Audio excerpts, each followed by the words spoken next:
Hola, buenas tardes. Bienvenidos a todos. Estamos en nuestro Facebook Live del día de hoy. Y el día de hoy tenemos un tema muy interesante que es sobre rinitis alérgica. Y el día de hoy nos acompaña el doctor Francisco Sáenz Marín. Y pues bueno, buenas tardes, doctor. Bienvenido. Buenas tardes a todos. El doctor Francisco Sáenz es médico cirujano, especialista en otorrinolaringología y cirugía de cabeza y cuello. Cuenta con un diplomado de alta especialidad en rinología y cirugía facial, así como un diplomado en administración financiera de hospitales. Entre su experiencia, ha sido exsecretario de la Sociedad Mexicana de Otorrinolaringología y Cirugía de Cabeza y Cuello. También expresidente de la Asociación de Otorrinolaringología y Cirugía de Cabeza y Cuello del Hospital Juárez de México. También ha sido coordinador general de la Sociedad Mexicana de Otorrinolaringología y Cirugía de Cabeza y Cuello entre 2019 y 2020. Y también secretario general del Consejo Mexicano de Otorrinolaringología y Cirugía de Cabeza y Cuello. Es médico asociado al Centro Médico ABC Campus Observatorio en el Departamento de Otorrinolaringología y Cirugía de Cabeza y Cuello, y también es médico asociado al Hospital Ángeles Metropolitano en el Departamento también de Otorrinolaringología y Cirugía de Cabeza y Cuello. Pues bienvenido, doctor. Bueno, Si gusta ya comenzamos con la plática. claro. Bueno, traje un material, un poquito como introductorio. Siéntanse con toda la libertad de mandarnos sus preguntas para que al final las podamos, contestar. Y bueno, permítanme un segundo. Nada más, aquí era compartir pantalla. Listo. Y ahora permítanme un segundo.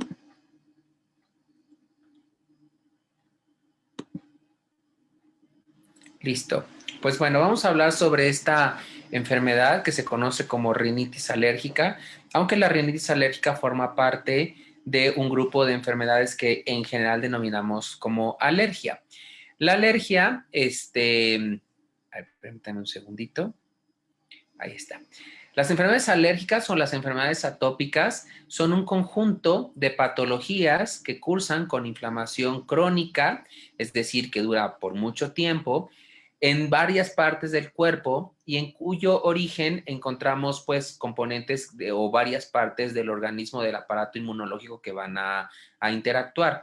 Y en este grupo de enfermedades pues tenemos o englobamos además de la rinitis pues al asma, que de hecho es prácticamente la misma enfermedad, nada más que la diferencia es que una es en la vía respiratoria superior, en la nariz, en las fosas nasales, y el asma es, pues básicamente en la vía respiratoria inferior. Pero además, en este grupo de enfermedades también podemos incluir a los pacientes que tienen problemas de alergia en la piel, que se denominan urticaria, o bien cada vez diagnosticamos con un poquito más de frecuencia problemas alérgicos a alimentos. De hecho, muchas veces era común escuchar que las mamás de repente decían, pues doctor, ya quité la alfombra, ya quité los peluches, tengo la casa limpia y no sé qué es lo que le está generando la alergia a mi hijo. Y bueno, pues muchas veces esa alergia la generaba algún alimento y que pues en la actualidad ya podemos diagnosticar con mayor facilidad. Ya hablando de rinitis alérgica, o mejor dicho, bueno, antes de entrar propiamente a la rinitis alérgica, tenemos varios tipos de rinitis. Rinitis básicamente es la inflamación de la cubierta interna de la nariz, de la cavidad nasal, y tiene muchas causas. Puede ser por atopia o por alergia, que es otra forma de decir también a las enfermedades alérgicas, como atópicas, producida por medicamentos. Hay algunos medicamentos que tapan la nariz o que irritan la nariz. Muchos sprays, por ejemplo, que estos utilizamos para descongestionar la nariz, como fenómeno de rebote, pueden inflamar la nariz. Tenemos la rinitis de causa hormonal, donde aquí la más importante es la del embarazo. Las embarazas también embarazadas cursan con rinitis.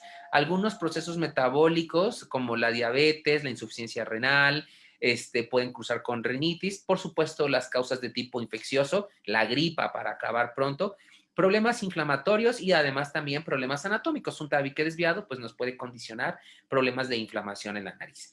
Pero ya, ahora sí, hablando específicamente de la rinitis alérgica, pues ese es un proceso inflamatorio de la cubierta interna de la nariz que se presenta cuando se expone a sustancias que no son reconocidas por el cuerpo. Ajá, el organismo, vamos a poner un ejemplo, si el paciente está en contacto con polvo, el organismo o el cuerpo desconoce a ese polvo y reacciona de una manera muy brusca en el caso de la nariz, ¿no? Y esa manera de reaccionar bruscamente, pues nos va a generar los síntomas típicos que son la comezón en la nariz, los estornudos que típicamente denominamos en salva, achu, achu, achu frecuentemente, una cosa que nosotros le llamamos rinorrea hialina, que es básicamente la salida de moco como agua y por supuesto la congestión nasal. Sin embargo, vamos a ver un poquito más adelante que la rinitis alérgica no nada más se confina a las cavidades nasales. La nariz tiene conexiones con el ojo, con el oído, con los senos paranasales y con la garganta. Entonces, el paciente también puede tener molestias en esas zonas y el paciente puede también a presentar sensación de presión o de plenitud, que le llamamos dentro del oído, la sensación de tener el oído tapado, comezón en el oído, ardor en la garganta y además dificultad para detectar los aromas, ¿no?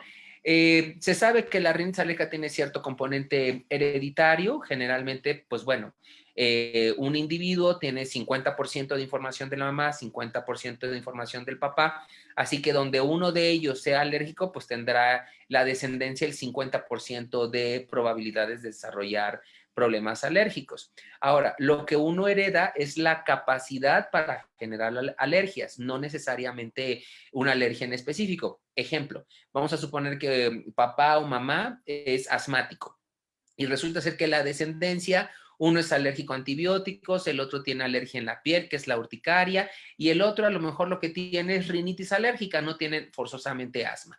Los tres son enfermedades alérgicas, los tres tienen, bueno, manifestaciones distintas, aunque la base es la misma en los tres, ¿no? Teniendo a un papá alérgico. Cuando ambos padres son alérgicos, pues ahí el problema se complica porque pues la descendencia o el hijo en cuestión que estemos hablando, pues tiene del 60 al 80% de posibilidades de desarrollar alguna enfermedad alérgica, ¿no? Y bueno, aquí este tema, este concepto que viene abajo que dice herencia autosómico dominante, hablando, digamos, ahora sí que en cristiano, en castellano o en palabras que todos ustedes entiendan, es que siempre pasa directamente del padre o de la madre a la descendencia, o sea, no hay otra manera, ¿no? Entonces, generalmente siempre hay una correlación entre papás alérgicos e hijos alérgicos. Ahora, también se ha visto que cuando la mamá está expuesta al tabaquismo durante el embarazo o en el primer año de vida, cuando el bebé nace en periodos de polinización, es decir, cuando entra la primavera o cuando hay mucho polvo, muchas sustancias que generan alergia en el medio ambiente, la ausencia del seno materno o la introducción de algunas fórmulas a edad demasiado temprana, sobre todo en los niños prematuros, pueden ser causas para que el paciente desarrolle alergia, ¿no? Tenemos básicamente dos tipos de alergia, de rinitis alérgica, que es la estacional, que es la que se presenta en determinadas épocas del año, y la que llamamos perenne o persistente. Esta alergia es la que se presenta durante todo el año, es decir, no son pacientes que solamente en la temporada invernal o en la temporada de primavera tengan problemas de alergia, sino se presentan durante todo el año y pues tienen diversas exacerbaciones, ¿no? Entonces aquí, por ejemplo, vemos en la gráfica o en la diapositiva que dice rinitis alérgica estacional o de temporada, ajá, que puede ser generada por polen, que se presenta en la primavera, por hongos, que es la que se presenta en el verano. Los hongos proliferan con las lluvias, entonces también en verano podemos llegar a tener problemas de alergia. Y tenemos la rinitis alérgica permanente, que generalmente está muy relacionada con sustancias que vemos en el día a día, ¿no? Como polvos, hongos, bueno, cucarachas, mascotas, algunos pastos. entonces eso puede llegar a generar problemas de alergia, ¿no? La rinitis alérgica pues afecta, hay estadísticas muy variables, algunas mencionan del 5 al 20%, pues digamos que el término medio es lo que predomina. En el caso de México hay un 30% de la población que sufre algún problema de alergia, es decir, 1 de cada 3. Seguramente todos conocemos a alguien que, o algún familiar que tiene o alergia a medicamentos, o es alérgico a algún alimento, a las nueces, a los mariscos, o sabemos que los cambios de estación le producen problemas respiratorios, ¿no? La rinitis alérgica no es un problema severo, afortunadamente, pero sí es un problema que puede modificar la vida social del paciente, el desarrollo escolar y la productividad laboral, ¿no? Y además el tema con la rinitis alérgica es que frecuentemente se confunde con un proceso infeccioso. Está por demás decirles que pues ahorita que estamos en época de pandemia o a los que nos tocó vivir la epidemia de influenza, pues cuando un paciente se presenta con tos, con estornudos, con moqueo, pues bueno, ya hasta lo vemos raro, ¿no? Le decimos que no se presente a trabajar, que no vaya a la escuela. Entonces, pues eso va a tener una influencia directa sobre pues la capacidad de aprendizaje de los muchachos o de los alumnos o el desempeño laboral que alguien pueda tener por el ausentismo que esto genera, ¿no? Y pues los costos que esto genera pues son también muy altos. Muchas veces, como les decía yo hace unos minutos, muchas veces se confunden los problemas de alergia con infecciones del aparato respiratorio. ¿Cuántas veces, o seguramente a alguien de nuestro auditorio le ha tocado, que ha cursado con aparentes gripas, con aparentes infecciones del aparato respiratorio, van con un médico, les dan tratamiento antibiótico, van con otro médico, les vuelven a dar otro tratamiento antibiótico, hasta que encuentran algún especialista que, pues no me gusta decir esta palabra, pero que le atina o más bien que identifica que el cuadro que porta el paciente pues es un problema de alergia y pues ya le dará el tratamiento que requiera, ¿no? Pero de ahí a que, de cuando empezó el cuadro a cuando llegaron al diagnóstico, pues eso ya generó pues varios costos para el paciente, ¿no? Porque compró medicamentos que pues no le han estado ayudando, ¿no? Es un poquito más frecuente en hombres que en mujeres y también hay una relación directa con vivir en ciudades grandes, ¿no? Vivir en ciudades urbanizadas o con un alto nivel de industrialización son, o de tecnología, ya incluso podríamos decirlo más que industrialización, son factores para desarrollar alergia. Es decir, la gente que vivimos en las grandes ciudades, hay más cosas a las que nos exponemos y evidentemente eso incrementa las posibilidades de desarrollar un problema alérgico, a diferencia de la gente que vive pues a lo mejor en el campo o en provincia, donde no hay tanta contaminación. No recordemos tan solo que los habitantes de la Ciudad de México vivimos en una de las ciudades mayormente contaminadas del mundo, ¿no? O sea, por mencionar Pekín o algunos lugares de Estados Unidos donde hay mucha contaminación. La Ciudad de México en particular, por su ubicación geográfica, pues es un área que no permite la dispersión de contaminantes y estamos constantemente respirando pues un aire pues no apto, ¿no? Más en esta temporada de frío, ahorita que ha bajado mucho la temperatura estos días, pues tenemos este evento de inversión térmica y son situaciones que pueden agravar o pueden exacerbar los problemas de alergia. Además, la alergia también se ha visto directamente relacionada con problemas del sueño. El problema con la rinitis alérgica o con los pacientes de rinitis alérgica es que se van a tapar, pero se van a tapar en la noche, cuando el paciente está acostado. ¿Y eso qué es lo que va a generar? Pues que el paciente no descanse de forma correcta, en primer lugar, pero en segundo, no está respirando la cantidad de oxígeno necesaria para poderse recuperar durante el sueño. Y eso va a generar las complicaciones que vemos en la gráfica, ¿no? Son pacientes que durante el día se están durmiendo, son pacientes que refieren que tienen una disminución en la calidad de vida porque aunque duermen determinada cantidad de horas, los que ellos consideran suficientes, al despertarte se sienten cansados, con falta de recuperación, hay problemas generados, problemas de tipo psicológico por la falta de sueño, son pacientes que se presentan ansiosos, irritables, sobre todo los que son de menor edad. El hecho de no respirar una cantidad adecuada de oxígeno nos puede producir problemas hematológicos, muy leves, pero que finalmente son problemas. Aumenta también los trastornos relacionados con el abuso de descongestivos tópicos. En el mercado hay algunos sprays que nos ayudan a respirar en unos minutos. El problema de estos medicamentos es que generan, después de 3 o 4 días de su uso, un fenómeno de rebote. El problema es que condicionan al paciente a solamente poder respirar cuando los usa, y eso genera una relación de codependencia con este tipo de productos que a la larga pues le van a estropear la nariz y pues van a ser mucho más perjudiciales a veces que la misma alergia, ¿no?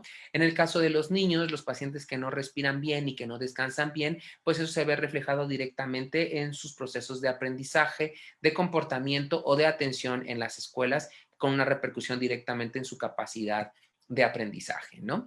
Y bueno, es importante también mencionar que cuando hablamos de rinitis alérgica, no solamente nos referimos a los problemas de la nariz. La rinitis alérgica, como decía hace unos minutos, está conectada con el ojo, entonces puede tener problemas de conjuntivitis alérgica, problemas de sinusitis alérgica. Son pacientes que pueden desarrollar problemas en el oído medio a través de la trompa de Eustaquio, eso se le conoce como otitis media, e incluso las exacerbaciones de una rinitis alérgica nos puede llevar a problemas de asma. Y bueno, aquí en la gráfica, pues ustedes pueden ver al niño que tiene síntomas de alergia, pues va a tener problemas de rinorrea, es decir, de moco como agua, puede tener comezón en la nariz, puede estar estornudando, hay lagrimeo, siente congestionada su nariz, constipada, e incluso muchos sienten como una pesadez en el centro de la cara, ¿no? Esos son síntomas típicos de una rinitis alérgica, pero además de una rinitis alérgica que muchas veces dejamos pasar, ¿no?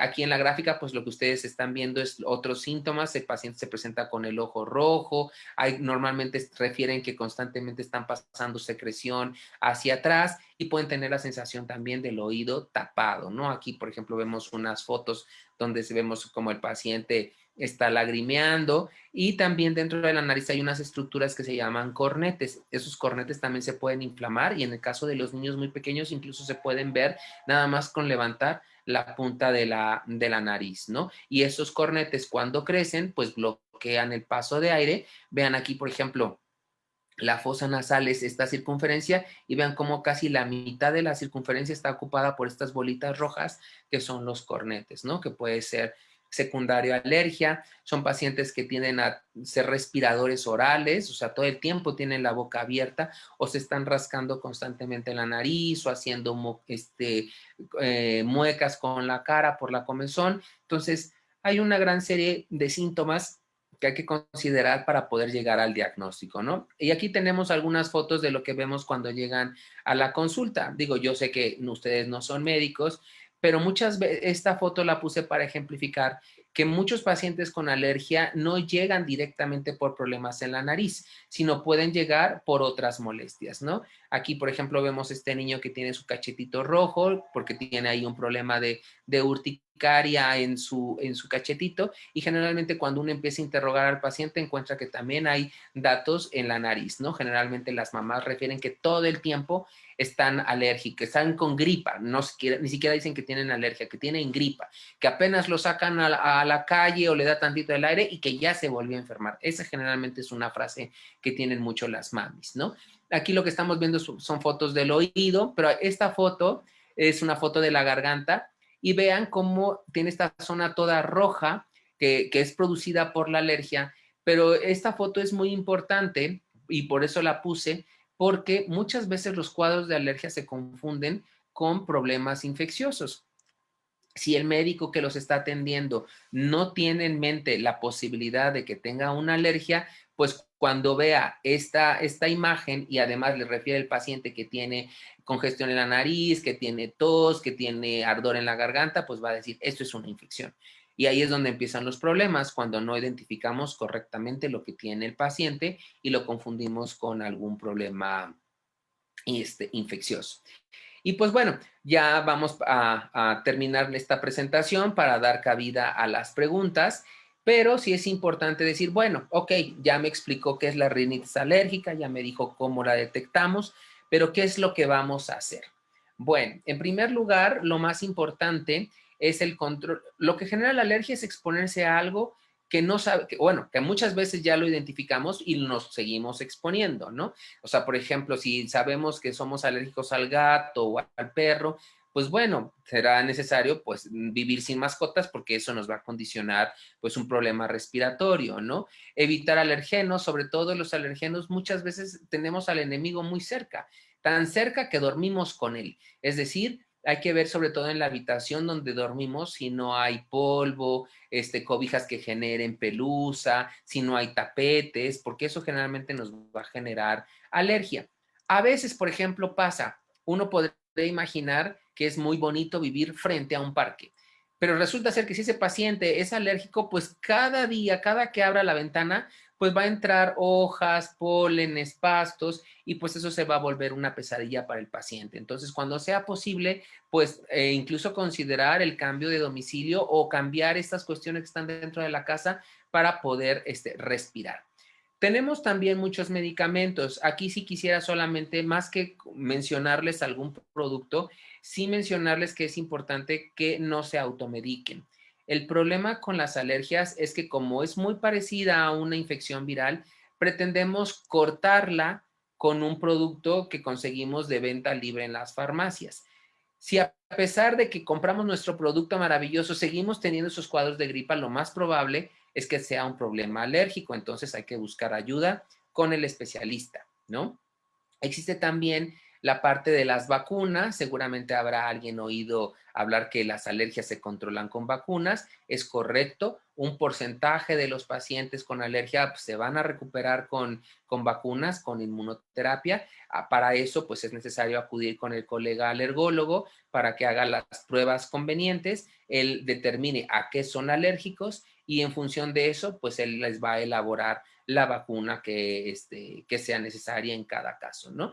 Y por supuesto, aunque pareciera algo un poco sencillo de mencionar y a veces subestimamos mucho, es la educación del paciente. El paciente alérgico o que se sabe alérgico, a lo largo de la vida entiende que hay que evitar algunas cosas para no tener recurrencias y para poder respirar bien. Solo un paciente que ha sufrido problemas de congestión importante entiende la necesidad de evitar todas estas cuestiones de tipo ambiental o consumo de algunos alimentos, si es que la alergia lo produce algún alimento, pues para estar sanos. Y pues bueno, estas imágenes se las traje para dar un poquito como de preámbulo a este tema tan interesante que es la rinitis alérgica y que justo en esta temporada vamos a empezar a experimentar con la llegada de la primavera, que también aquí es muy importante, ¿no? Uno podría pensar, pues estamos a mediados de febrero, todavía falta mucho para la primavera, aunque no es el tema de la plática, pero bueno, con estos cambios que denominamos el calentamiento global y el cambio climático, pues ahora las estaciones se presentan en diferentes tiempos a los que estábamos acostumbrados hace 10 o 20 años. Entonces ahora ya la primavera incluso empieza antes de la típica fecha del 21 de marzo, ¿no? Ya normalmente para las últimas semanas de febrero ya vemos en los parques que hay como polvito amarillo, que es básicamente polen, o ya tenemos pacientes con problemas alérgicos ya aquí en la consulta. Y pues bueno, es importante ya cuando están en el tratamiento, ya el médico que los evalúe identificará cuáles son los factores desencadenantes, él determinará qué medicamentos son los que van a utilizar. Y un detalle muy importante que en medicina nosotros les llamamos adherencia terapéutica, es como recomendación, es importante seguir los tratamientos.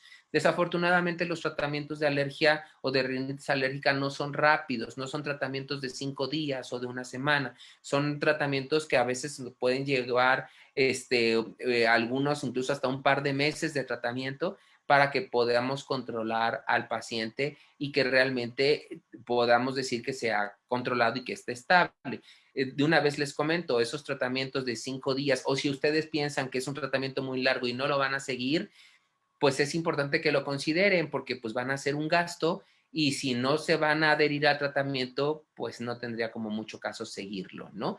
Ya el médico determinará si el paciente hay que manejar una crisis aguda de alergia, si es un paciente que se va a controlar a largo plazo y en algunos casos pacientes terminan en procesos quirúrgicos, ¿no? Y aquí en la diapositiva, pues bueno, lo que vemos son varias cuestiones que nos pueden llegar a generar alergia, como el tabaco o la contaminación, que muchas veces desencadenan, más bien son situaciones que irritan la vía respiratoria y que favorecen los síntomas de alergia, pero pues aquí tenemos a las mascotas, a los ácaros, que son unos pequeños seres que viven en el polvo. Ajá, pues aquí tenemos también cuartos mal aseados, mal ventilados, la alergia a medicamentos, la alergia a algunos alimentos. Yo sé que las flores y la naturaleza siempre es algo que nos gusta mucho ver, pero para algunos pacientes, pues el acercarse a estos seres que también son seres vivos, pues también puede llegar a generar problemas de alergia, ¿no? Y bueno, ya el médico tiene un arsenal de medicamentos que les indicará de acuerdo a las necesidades que tiene cada paciente, ¿no? Y solamente quiero terminar esta breve charla con un mensaje. Muchas veces cuando diagnosticamos los problemas de alergia, pues hay gente que considera que ya no va a tener las mismas posibilidades de desarrollo que otros pacientes que no son alérgicos. Y bueno, yo creo que el deporte es una manera de poder demostrar las capacidades y poderse esforzar y seguir avanzando. En la gráfica ustedes ven a 3 deportistas. Miguel Indurain, que es un ciclista que ganó muchas veces el Tour de Francia. El otro se llama Ian Thorpe, es un nadador australiano que ha ganado muchas medallas y seguramente al que identifican muchos porque pues México es un país muy futbolero, es a David Beckham. Los 3 tienen asma y los 3 tienen alergia, pero los 3 son ejemplos de vidas exitosas que además durante niños probablemente padecían muchos problemas de alergia, pero con un tratamiento adecuado pues prácticamente pueden llevar una vida de lo más sano y poder llevar a cabo todos sus objetivos de vida. Y pues bueno, les agradezco mucho su atención en estos momentos del Facebook Live y pues quedo pendiente si tienen alguna duda, alguna pregunta que nos hagan llegar a través del chat. Pues bueno, yo voy a estar pendiente aquí. Muchas gracias, doctor. Vamos a detener un poquito Sí, claro. la presentación y sí tenemos varias preguntas. Lina pregunta ¿qué efectos secundarios tiene ingerir un antihistamínico como Benadryl o Allegra diariamente? Bueno, los riesgos que pueden tener dependiendo mucho del tipo del antihistamínico. En el caso, por ejemplo, de Benadryl, es un excelente antihistamínico, pero el problema es que causa mucha sedación. Ajá. Entonces, hay mucha gente que, pues, o va a la escuela, o que trabaja, o que maneja algunos artículos de precisión. Entonces, medicamentos como el Benadryl generalmente inducen un poco de sueño. Entonces, desde el punto de vista médico, pues a veces se prefiere medicamentos que no generen sueño. En el caso, por ejemplo, del Benadryl, hay muchas presentaciones para niños. En el caso también de los niños, pues no hay tanto problema, ¿no? Pero incluso las nuevas tendencias o lo que nos marca la nueva información es que incluso en los niños, no darles medicamentos que les generen más sueño, porque de por sí ya tienen problemas durante el sueño como para que yo todavía les esté generando les esté indicando un producto como estos. Sin embargo, reconozco que el Benadryl es una excelente opción terapéutica para manejar alergias, sobre todo en niños.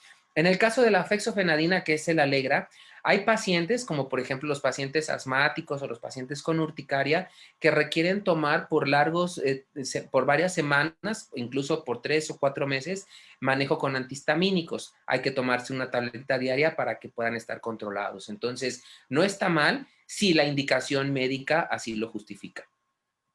Okay, gracias, doctor. También pregunta que si generan alguna dependencia estos 2 medicamentos. No generan dependencia. Los medicamentos de alergia afortunadamente no generan dependencia.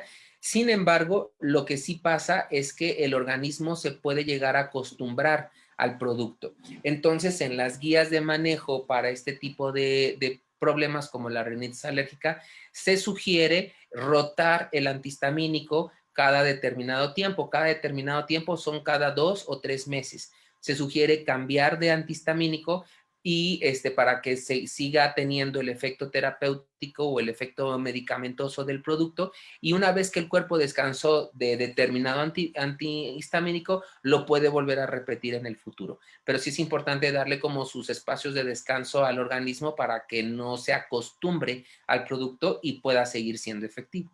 Okay, gracias, doctor Sainz. También pregunta Carmen, Ella es hipertensa y la controlan con cetiricina, si está correcto eso. Sí, la cetericina es un antihistamínico también, de hecho es un antihistamínico que no produce sedación, pero además hay un compuesto que se combina mucho con los antihistamínicos que se llama fenilefrina. Ajá, es un potente descongestivo, pero este producto en particular no se puede dar a pacientes hipertensos porque les puede disparar la presión arterial. Ajá, entonces se los vuelvo a repetir, se llama fenilefrina, eso es importante que lo chequen en sus cajitas, pero de ahí en fuera, todas las presentaciones simples de antihistamínicos, en este caso como la cetericina sola que nos está preguntando la paciente o nuestra amiga que nos está viendo por el Facebook Live, lo puede tomar sin mayor problema. Otra pregunta, doctor de Navigi. Dice que su hijo es alérgico al polvo, a gatos, peluches, el pasto, árbol, y cuando se limpia la nariz le sale sangre y a veces me habían dicho que le pusiera glicerina, si es correcto. Cierto, pero es una pregunta muy interesante la que acaban de hacer. En los niños, sobre todo, bueno, de hecho, en la población en general, la principal causa de sangrado es la alergia. La alergia generalmente condiciona mucha comezón y en el caso de los niños a veces es imposible pedirles que no se estén hurgando, que no se estén tallando la nariz. Entonces, la causa más frecuente de sangrado es la alergia. La indicación de mandarle algún lubricante le puede ayudar, pero le va a ayudar más que lo lleve con algún médico para que le dé tratamiento para su alergia y en algunos casos son pacientes, de hecho, que tiene que evaluar el otorrinolaringólogo. Si es un paciente que está sangrando de forma constante, a veces es necesario cauterizar ese vasito que está sangrando. Es un procedimiento muy sencillo, se hace en el consultorio, nos lleva 5 a 10 minutos hacerlo, no tiene muchas molestias y con eso va a corregir ese sangrado. Pero insisto, más allá de corregir el sangrado, es importante controlar la alergia, porque si no se controla la alergia, el paciente va a seguir sangrando. Gracias, doctor Francisco Sainz. También tenemos otra pregunta de Marbelita Padrón. Buenas tardes, doctor. ¿Qué hacer cuando ya existen pólipos en fosas nasales derivado de la rinitis? ¿Es necesaria operación? Bueno, los pólipos nasales, en ocasiones hay un porcentaje muy alto que está relacionado con problemas alérgicos. Ajá. Entonces, si ya se formaron los pólipos, pues sí, definitivamente requiere cirugía. Sería cuestión de evaluar a la paciente, hay que tomar algunos estudios. Generalmente lo que solicitamos es una tomografía, porque los pólipos no nada más se encuentran en las fosas nasales. Tenemos una comunicación hacia los lados, que son los senos paranasales, y a veces los pólipos se meten también en esos espacios, ¿no? Entonces, digo, la indicación del manejo, o en este caso, si hay pólipos, pues es quirúrgico, o sea, se tiene que operar. Pero también es muy importante recalcar que si el paciente tiene fondo alérgico, debe de recibir manejo alérgico después de la cirugía. De lo contrario, esos pólipos pueden volver a salir. Aunque con las técnicas actuales de cirugía endoscópica ya es muy difícil tener recurrencias de poliposis nasal como teníamos hace algunos años, sí es importante pues analizar de forma integral al paciente. No solamente la cirugía, o sea, también requiere ser evaluado por un alergólogo para que le dé tratamiento y que realmente ese paciente encuentre una mejoría con la combinación de tratamientos. Ok. Gracias, doctor. También otra pregunta de Jules Gasso. Dice que sus papás no tienen alergias. Sin embargo, su hermana y ella tienen rinitis alérgica. ¿A qué se debe eso y qué podría haber detonado la alergia? Bueno, hay un porcentaje muy alto de pacientes que tienen alergia. Ahora, sería un poquito complicado explicarlos ahorita aquí en el Facebook Live, pero lo voy a hacer desde el punto de vista genético. O sea, si yo tengo, por ejemplo, un papá que es alérgico, o sea, tiene el 50% de posibilidades de transmitir la herencia a su descendencia. Sin embargo, si la descendencia no desarrolló problemas de alergia, eso no significa que el material genético que le dio su papá no contenga el gen para generar alergia. Y puede ser que hasta la tercera generación salga, ajá, que es muy probablemente lo que está pasando en este ejemplo, ¿no? Los papás aparentemente no tienen alergia y es la descendencia quien sí la tiene. Ahí, si uno quisiera ya hacer un estudio un poquito más amplio, pues habría que preguntar a los abuelos, a los tíos o a los primos si alguno de ellos también tiene alergia. Ajá, porque entonces lo más probable es que se haya generado por esta vía. Sin embargo, hay un porcentaje de pacientes en donde no hay ningún factor genético agregado, o sea, pueden ellos desarrollar por alguna mutación de sus genes, desarrollar los cuadros de tipo alérgico. Pero vamos, o sea, el hecho de que los papás no tengan alergia no necesariamente significa que ellos no la van a padecer, porque puede ser que en otras generaciones a más arriba, es decir, sus abuelos o sus bisabuelos, hayan tenido alergia y haya sido hasta la generación de ellos donde hayan manifestado las alteraciones alérgicas. Ok, doctor, gracias. También nos comenta Nayibi que si afecta a la rinitis alérgica el nivel de oxigenación. Sí, lo que pasa, bueno, un paciente que tiene rinitis alérgica pues no va a estar respirando al 100%. De esa forma, pues evidentemente la cantidad de oxígeno que va a recibir pues va a ser proporcional a la cantidad de aire que pueda respirar. Si respira poquito o tiene muchos problemas para respirar, pues serán pocas las cantidades de oxígeno que reciba. El problema además empeora en la noche, porque en la noche por la posición horizontal que mantenemos, las cavidades nasales tienden a congestionarse todavía más. Entonces, hay muchos procesos de recuperación, de reparación que hace el organismo durante el sueño, pero al no tener oxígeno suficiente, pues esas funciones no se realizan. Entonces, contestando a la pregunta, o sea, sí, un paciente con alergia puede tener problemas de oxigenación y problemas de oxigenación importante cuando está completamente tapada la fosa nasal y a su vez esos problemas de oxigenación nos van a repercutir en otras funciones del cuerpo. Gracias, doctor. También Rubí pregunta, fui con un doctor general, me comentó que puede ser alergia estacional y que fuera con un alergólogo. Pero entonces, ¿quién sería el especialista? ¿El alergólogo u otorrino? Bueno, la respuesta es que son los dos. Ajá. Tanto el otorrinolaringólogo como el alergólogo pueden ver y manejar pacientes con alergia. A veces un poquito, la diferencia es que el alergólogo pues les va a hacer, y hay de hecho otorrinolaringólogos que también hacen pruebas cutáneas. Ajá. El tratamiento médico que les vamos a dar va a ser exactamente el mismo. O sea, lo mismo que les va a dar el otorrino, les va a dar el alergólogo. Pero el alergólogo tiene la facultad de poderles hacer unas pruebas cutáneas para saber a qué son alérgicos. Y si no responden al tratamiento médico, en un momento dado les pueden ofrecer tratamiento con vacunas o con inmunoterapia, pero básicamente los dos los pueden tratar. Ahora, si lo que la paciente trae es una rinitis estacional, son pacientes que se van a controlar únicamente con medicamentos, o sea, dándole el tratamiento en la temporada que el paciente tiene alergia, con eso es suficiente, probablemente no va a requerir vacunas. Digo probablemente porque, pues bueno, no conocemos el caso, ¿no? Pero vamos, es un paciente que lo puede ver tanto el otorrinolaringólogo como el alergólogo, o sea, con cualquiera de los dos va a encontrar más o menos el mismo tratamiento. Gracias, doctor Sainz. Otra pregunta de Yeri Casillas. ¿Cómo detectar qué nos causa la alergia?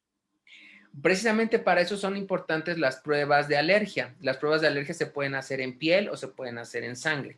Dependiendo a qué sea alérgico, tiene mucha importancia porque, pues bueno, si vamos a suponer que el paciente es alérgico a las nueces. Ajá. Ahora, hay muchos, aquí también cabe el comentario, hay muchos pacientes que tienen alergia a alimentos, pero tienen manifestaciones en aparato respiratorio, ¿no? El ejemplo clásico es cuando el paciente come mariscos o come nueces o pistaches y se le cierra la vía aérea, ¿no? Entonces son pacientes que tienen una alergia a un alimento y tienen manifestaciones en aparato respiratorio, independientemente, o en piel o en aparato digestivo, bueno, es muy variable. Pero, perdón, ¿me puedes repetir la pregunta? Esto venía a colación de... De que cómo detectar qué causa la alergia. Ah, sí. Entonces, con el alergólogo, pues les van a hacer unas pruebas para saber, o con estudios de sangre, unas pruebas para ver a qué es alérgico. Y eso es muy importante porque si detectan a qué son alérgicos, es más fácil el tratamiento. Ponía yo el ejemplo de la alergia a los alimentos. Cuando el paciente es alérgico, por ejemplo, a los mariscos, pues ya sabe él que en su dieta no puede incluir mariscos porque pues le va a generar alergia, ¿no? Y santo remedio. El problema, por ejemplo, es cuando les dicen que son alérgicos al polvo, porque pues bueno, polvo hay en toda la ciudad y esos son pacientes que son de un control un poquito más complicado, ¿no? O por ejemplo, si son alérgicos a las mascotas, pues bueno, también ahí la respuesta se contesta sola, ¿no? Si el paciente es alérgico a los gatos, pues no tener gatos dentro de la casa. Entonces, por eso la importancia de hacerse las pruebas para detectar alergia. Ok, doctor. Gracias. Otra pregunta de Ana Contreras. ¿La loratadina funciona para frenar los efectos de la alergia? Sí, la loratadina es un antihistamínico y efectivamente es para controlar los síntomas de la alergia. Ok, gracias, doctor. También otra pregunta de Nuria Sánchez. ¿Hay algún riesgo en usar frecuentemente mometasol en spray? No. La mometasona, bueno, la mometasona forma parte de un grupo de medicamentos que llamamos esteroides nasales. En el manejo de la alergia vamos a utilizar dos productos básicos. Uno es el antihistamínico, como la loratadina o la cetericina, que ya han preguntado con anterioridad, y medicamentos como los esteroides, donde vienen incluidos la mometasona, otros medicamentos como fluticasona, budesonida.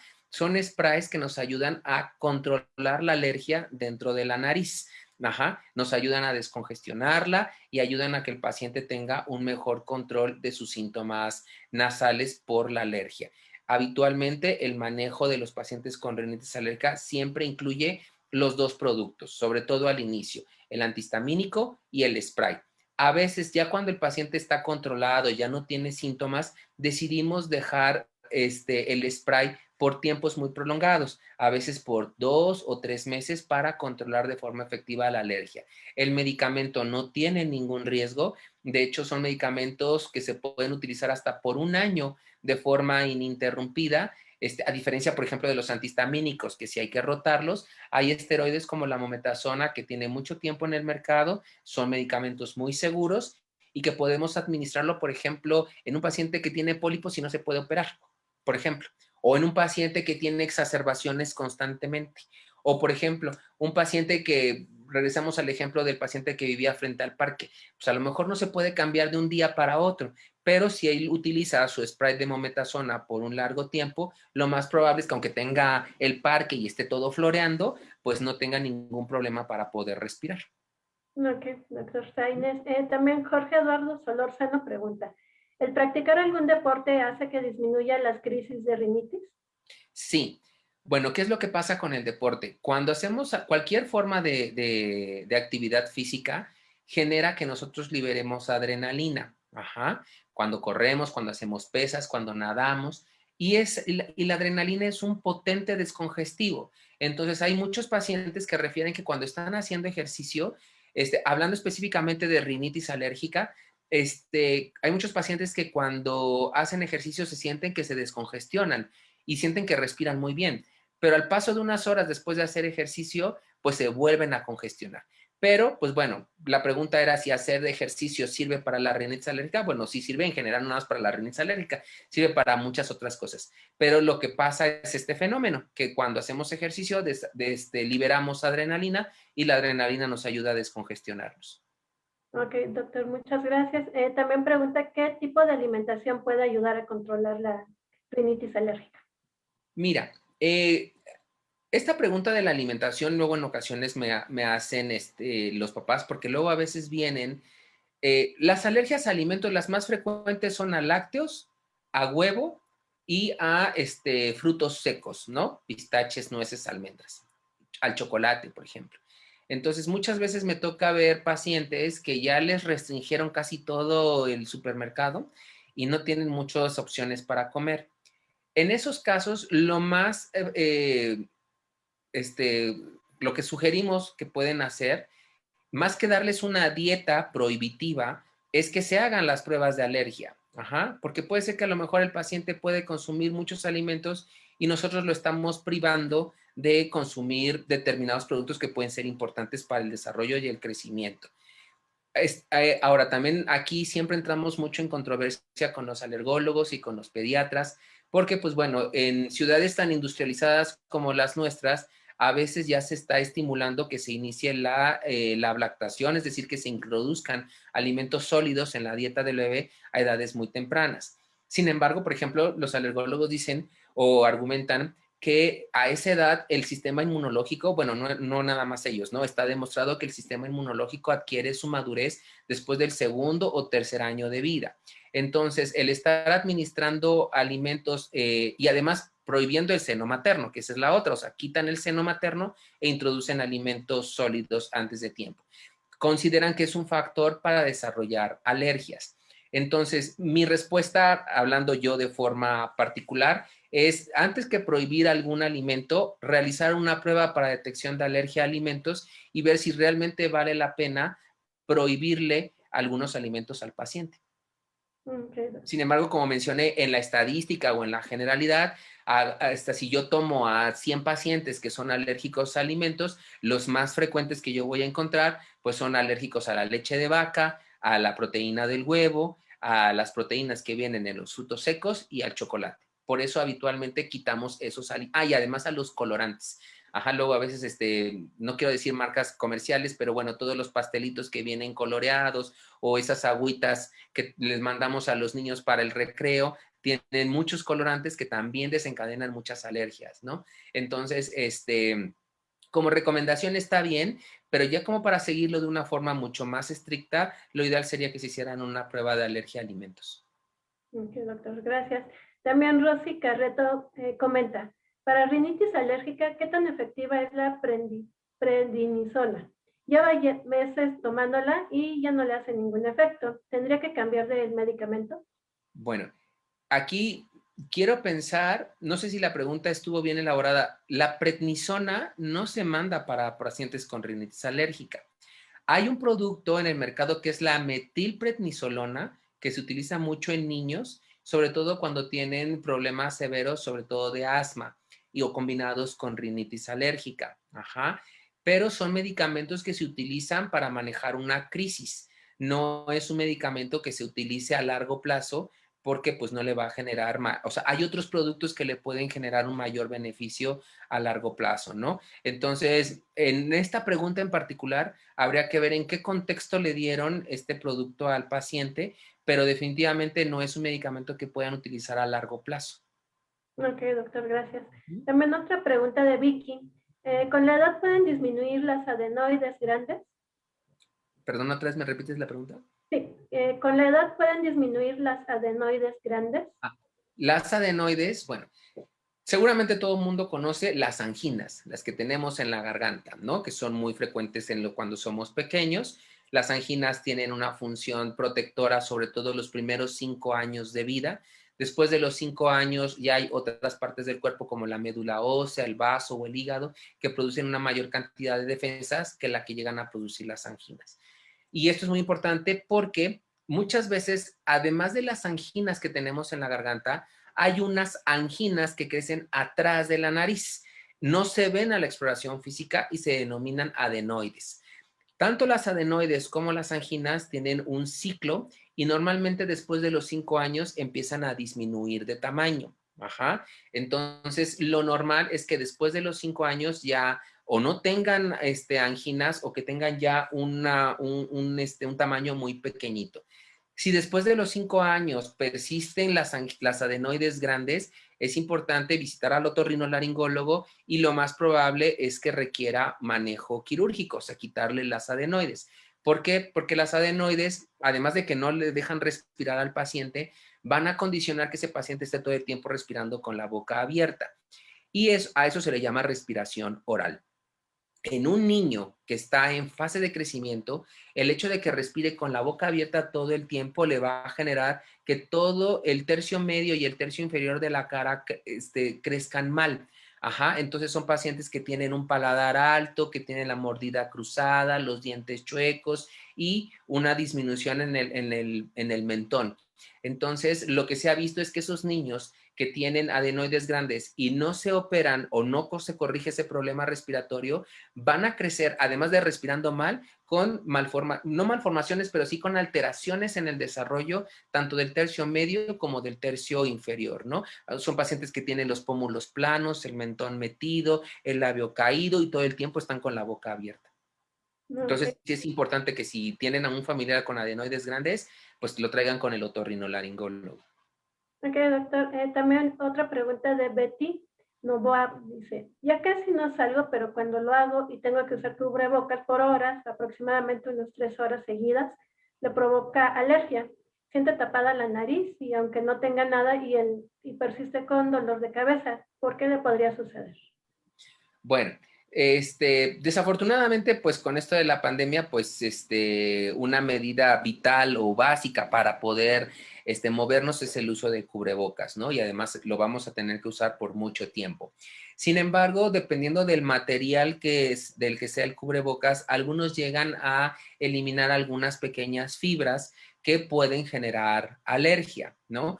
Algunos de tela, algunos de material sintético, pueden llegar a generar esta fibra, sobre todo desprender estas fibras al paso de las horas del día y eso lo que va a condicionar es alergia. Entonces, la alergia a su vez, pues le va a tapar la nariz al paciente, va a producir congestión nasal y eso puede ser una causa de dolor de cabeza. Bueno, gracias, Todos doctor. los, perdón, todos los problemas respiratorios pueden llegar a generar dolor de cabeza. Ok, doctor. Ujú. Otra pregunta de Antonio Sánchez dice que desde niño ha sido alérgico a la penicilina, terramicina y luego ya al polvo, a insecticidas y detergentes. Actualmente tiene ya 63 años y sus alergias están controladas. La pregunta sería que si puede ponerse la vacuna contra el COVID-19 o si tendría alguna contraindicación. Es una pregunta muy interesante la que nos hace el señor, ¿cómo dices que se llama? Antonio Sánchez. El señor Antonio Sánchez. Bueno, mire, hay algunas contraindicaciones para la aplicación de la vacuna y una de las contraindicaciones, de hecho, es cuando el paciente sabe que es alérgico a algunos medicamentos. Ajá. ¿Por qué? Porque la alergia a los medicamentos genera una cosa que se llama reacción anafiláctica.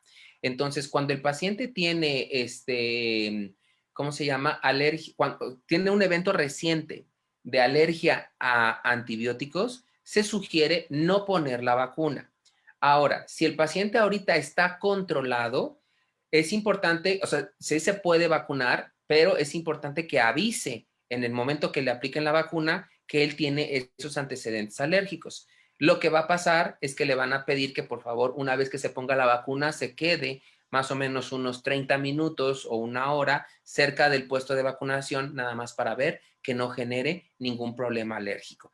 Y si eso llegara a suceder, pues bueno, darle tratamiento en ese momento, ¿no? Pero bueno, cuando existe el antecedente de una cosa que llamamos reacción anafiláctica, que es cuando un paciente se pone un antibiótico y se llena de ronchas, se le tapa la vía aérea, se le hinchan los labios, eso es una reacción anafiláctica, ahí está contraindicada la vacuna. Okay. Gracias, doctor. También otra pregunta de Gustavo Vázquez. ¿Cuáles son los cuidados que se deben tener en épocas de frío si tengo rinitis alérgica? Curiosamente, esto va un poco ligado a la pregunta que nos hicieron hace ratito, ¿no? El frío, sobre todo en la temporada invernal, es un detonante para los problemas alérgicos. Aquí es importante también hacer un comentario. Las alergias no se quitan, solo se controlan. Ajá. O sea, los medicamentos que les puede dar el otorrino o el alergólogo solamente van a controlar el proceso alérgico, no se los van a quitar. Y es más, incluso, no sé, a lo mejor alguien en el público ya se ha puesto vacunas para alergia. Las vacunas controlan tipos específicos de alergia. Suponiendo que yo me pusiera vacuna contra la alergia al polvo y que se me quita la vacuna, que se me quita la alergia al polvo, mi cuerpo tiene la capacidad de generar nuevas formas de alergia en el futuro. Es decir, las alergias no se van a quitar. Esto porque lo comento, porque en el caso del frío, hay muchos pacientes que les generan o les irritan o exacerban o desencadenan, dependiendo del caso, los síntomas de la alergia. ¿Qué pueden hacer? Pues lo más importante es protegerse del frío. El uso de los cubrebocas de forma secundaria, pues ha disminuido de forma importante la cantidad de infecciones de aparato respiratorio y de exacerbaciones alérgicas. Entonces, la recomendación en la época de frío es protegerse de los cambios de temperatura. Se sugieren algunas otras cosas como consumir vitaminas, vitamina C, vitamina A, tomar abundantes líquidos, Estas medidas ayudan en general al aparato respiratorio, pero lo que pueden hacer para evitar exacerbaciones de alergia es evitar los cambios bruscos de temperatura. Salir con cubrebocas, con una bufanda, luego a veces la bufanda la traen como chal, entonces la bufanda es para ponérsela en la nariz y cubrir boca y nariz y que no entre el aire frío. Ok. Gracias, doctor. Una última pregunta. ¿Qué tan grave puede llegar a ser la rinitis alérgica? Mira, hablando de gravedad, no es un problema que sea de forma aguda, o sea, de forma inmediata un problema grave. Es grave a largo plazo. ¿Por qué? Porque, por ejemplo, hablábamos ahorita de los niños. En el caso de una alergia mal manejada en un niño, le puede condicionar alteraciones en el crecimiento de la cara. En el caso del adulto, la gravedad implica en estar constantemente agripados, en no poder hacer una vida, digamos, relativamente sana o libre de problemas. No es una situación que sea una causa de muerte, vamos, si vamos hasta ese extremo, pero sí es un problema que si no se atiende, lo que va a afectar es la calidad de vida del paciente. Si alguno de nuestros invitados que están en el Facebook Live ha pasado una mala noche, imagínense lo que es pasar todas las noches de su vida respirando mal. Ajá, entonces lo que les va a afectar la rinitis alérgica es sobre todo la calidad de vida y su desempeño en actividades escolares o deportivas. Entonces, más que ser una enfermedad grave, es una enfermedad que debe recibir tratamiento, sobre todo pensando en que la calidad de vida del paciente va a ser lo que va a mejorar. Ok. Pues muchas gracias, doctor. ¿Alguna recomendación final que nos quisiera compartir? Pues bueno, dos recomendaciones, bueno, tres. La primera es, aunque nos cansemos mucho del uso del cubrebocas, hay que seguirlo usando. No solamente nos va a prevenir contra el COVID, sino que también puede prevenir otras enfermedades y entre ellas las exacerbaciones con alergia. Primer consejo. Segundo consejo, no se automediquen. Muchas veces se nos hace fácil ir y comprar un antialérgico o seguir la recomendación de la vecina, la tía o alguien que nos da sus sugerencias de cómo controlar las gripas.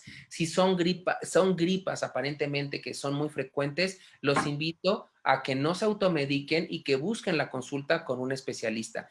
Con todo respeto para mis colegas médicos generales, a veces los médicos generales no piensan en el diagnóstico y es muy frecuente ver pacientes que llegan aquí con tratados como si fueran infecciones del aparato respiratorio, ¿no? Y eso va ligado al tercer consejo. Busquen ayuda de un especialista, ya sea un otorrinolaringólogo o un alergólogo. Se van a ahorrar muchas consultas médicas y van a recibir un tratamiento adecuado. Insisto, no quiero yo subestimar el trabajo de los médicos de primer contacto, pero si no se piensa en el diagnóstico, lo que va a pasar es que van a terminar siendo manejados como una infección de aparato respiratorio. Ok. Pues muchas gracias, doctor, por su participación, por la plática y el tiempo. Muchas gracias a todos los que nos hicieron favor de acompañarnos. Un servidor trabaja también para el directorio de BRIM. Me pueden encontrar ahí. Y pues les repito mi nombre, soy el doctor Francisco Javier Sainz y ha sido un gusto estar con ustedes esta tarde. Muchas gracias, doctor. Hasta luego. Hasta luego.